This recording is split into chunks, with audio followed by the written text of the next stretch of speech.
अब समझ में आता है, अब समझ में आता है प्यार की कहानी में किस जगह ठहरना है, किस से बात करनी है, किसके साथ चलना है।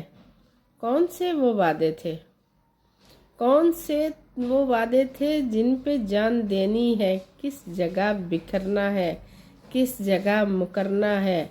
किसी ने इस कहानी में कितना दूर चलना था, किसने चढ़ते सूरज के साथ साथ ढलना था। अब समझ में आता है इसने जो कहा था सब, हमने जो सुना था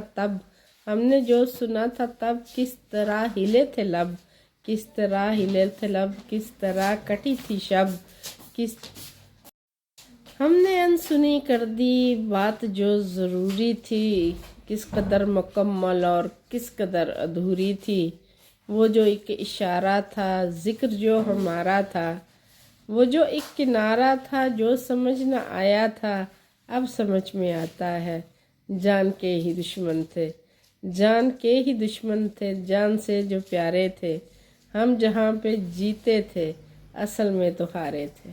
जिसको समझे थे राज, जिसको समझे हम, रास्ता नहीं था वो, वास्ता दिया जिसको, वास्ता नहीं था वो। किसने रद्द किया हमको, किसने क्यों बुलाया था। जिसको इतना समझे हम, क्यों समझ ना आया था। अब समझ में आता है, अब समझ में आया जब जिंदगी अकारत है, देर से समझ आई ऐसी एक बुजारत है। जिंदगी के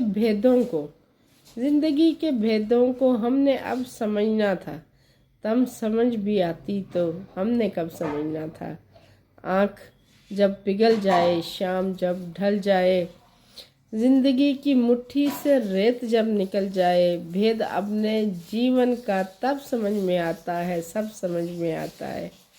समझ में आता है प्यार की कहानी में किस जगह ठहरना था, प्यार की कहानी में किस जगह ठहरना था।